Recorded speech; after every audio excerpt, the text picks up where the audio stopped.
Hello students. तो बच्चों, आज हम लोग आपका एक नया ही टॉपिक डिस्कस करने वाले हैं। वो है इन विट्रो फर्टिलाइजेशन, या इसे शॉर्ट में हम कहते हैं IVF। आप लोगों ने सब ने बहुत बार सुना होगा IVF टेक्नोलॉजी के बारे में, या आप लोगों ने इसको न्यूज़पेपर वगैरह में देखा होगा। बहुत सारे एडवर्टाइजमेंट इसके ऊपर आते हैं कि जिनके बच्चे नहीं हो रहे हैं वो IVF टेक्नोलॉजी की हेल्प से क्या कर सकते हैं, अपने यंग वंस, अपने बच्चों को पैदा कर सकते हैं, प्रोड्यूस कर सकते हैं। तो आज थोड़ा सा जान लेते हैं कि IVF है क्या। ठीक है, ये कैसी टेक्नोलॉजी है, क्या इसमें होते हैं।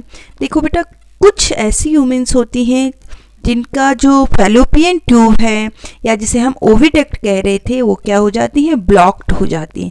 यानी कि एग आगे नहीं रिलीज़ हो पाता है, या वहाँ पे फर्टिलाइजेशन नहीं हो पाता है किसी वजह से। या कुछ ऐसे मेल होते हैं जिनके स्पर्म काउंट्स कम होते हैं, स्पर्म कम होते हैं, वीक होते हैं, वो पूरी तरह से ट्रैवल नहीं कर पाते हैं ओविडक्ट तक, या फर्टिलाइजेशन नहीं हो पाता है किसी भी केस में।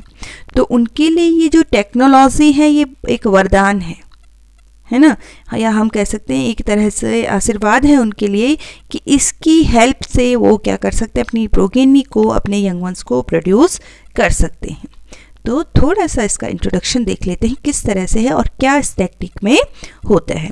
एक्चुअली जो ये इन विट्रो फर्टिलाइजेशन टेक्निक्स है, it help the women with blocked oviduct in having babies as कैसे होगा, फॉलोज। जो ये हैं आपके, ये इसमें फॉलो किए जाते हैं। फर्स्ट क्या किया जाता है बेटा, the eggs are remove from the ovary of women by laparoscopy. एक टेक्निक है लेप्रोस्कोपी, या हम कहेंगे एक तरह से ऑपरेशन है।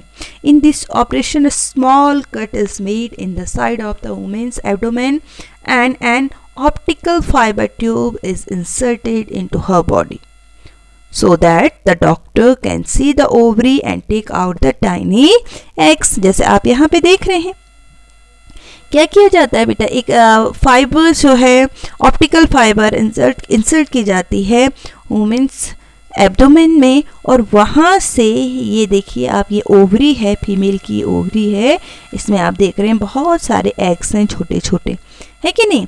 तो ये देखो, ये निडल ये दिखा रखी है, तो यहाँ से इसकी हेल्प से ये सारे ये कुछ एग्स को ले लेते हैं वुमेन्स बॉडी से।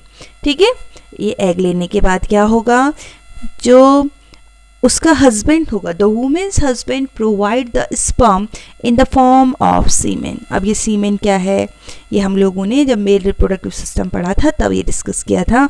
आप देखेंगे ये इस तरह से जो मेल है वो क्या करेगा, अपने स्पर्म प्रोवाइड करेगा इन द फॉर्म ऑफ सीमेन के फॉर्म में, हॉस्पिटल में ही।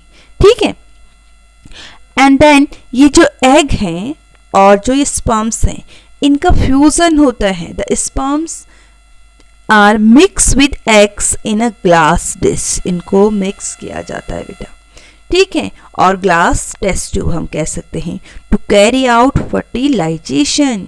इनमें क्या होगा, यहाँ पे fertilization, and the fertilize egg को हम क्या कहते हैं, that is called zygote, develop into embryo. जैसे ही फर्टिलाइजेशन हो गया तो जायगोट बनेगा, और जायगोट में क्या शुरू हो जाएगा, एम्ब्रियो बनने लगेगा। ठीक है, after about a week 1 or more embryo are placed in the woman's uterus। उसके बाद 1 या 2 हफ्तों के बाद ये जो एम्ब्रियो हैं, इनको कहाँ किया जाता है, कहाँ प्लेस किया जाता है बेटा, यहाँ वुमेन्स यूट्रस में इम्प्लांट किया जाता है। ठीक है, तो चलिए इसको हम नेक्स्ट में देखते हैं। ये देखिए, ये एम्ब्रियो ट्रांसफ़र है, ये इस तरह से आपने देखा है, ये सारा जो है फीमेल रिप्रोडक्टिव सिस्टम पढ़ा है आप लोगों ने।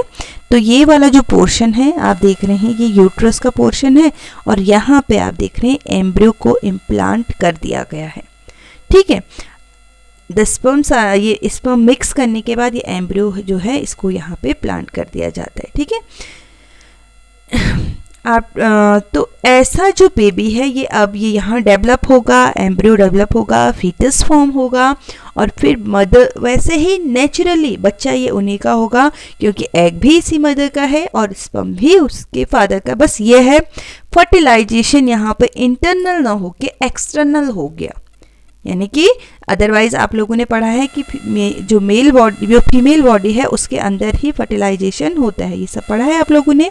लेकिन यहाँ पे जो फर्टिलाइजेशन है बेटा, ये कहाँ हो रहा है? ये वैसे इंटरनल में तो यहाँ होता है, ओविडक्ट में होता है फर्टिलाइजेशन, लेकिन ये यहाँ ना हो के आउटसाइड द फीमेल बॉडी ये हो रहा है, ठीक है। और बाद में एम्ब्रियो को इम्प्लांट कर दिया जा रहा है, यहाँ पे इम्प्लांटेशन यहाँ पे हो रहा है। तो फिर जो ये एम्ब्रियो है ये डेवलप होगा, फीटस बनेगा और फिर मदर इसको क्या कर देगी? डिलीवर कर देगी, ठीक है। तो इस तरह से ये जो बेबीज़ होते हैं इन्हें क्या कहते हैं बेटा? टेस्ट ट्यूब बेबी इन्हें कहते हैं। क्यों इन्हें टेस्ट ट्यूब बेबी कहते हैं? क्योंकि इनका जो फर्टिलाइजेशन है ये किस में हुआ था? टेस्ट ट्यूब में हुआ था, इसीलिए इनको टेस्ट ट्यूब बेबी कहते हैं। क्लियर?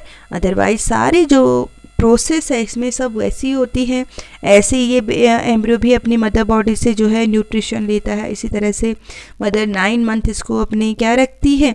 यूट्रस में इसको डेवलप करती है, सारा फूड न्यूट्रिशन मदर बॉडी से ये लेता है, ठीक है।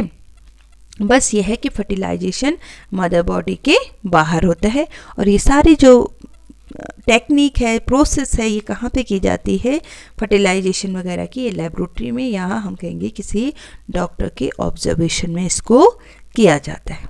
तो आई होप आप लोगों को ये समझ में आया होगा कि IVF टेक्नोलॉजी क्या है, किस तरह से बेबी जो है डेवलप होते हैं और क्यों इसको हम जो है ऐसे बेबीज़ को टेस्ट ट्यूब बेबी क्यों कहते हैं, ठीक है। Because the baby is born through in vitro fertilisation techniques, ठीक है। So they are called the test tube baby because the fertilisation takes place in a glass dish or a glass test tube, so they are called test tube baby. तो आप लोगों को I hope ये video अच्छी ज़रूर लगी होगी। अगर अच्छी लगे तो लाइक ज़रूर करिए, चैनल को सब्सक्राइब करिए, देखते रहिए। Thank you.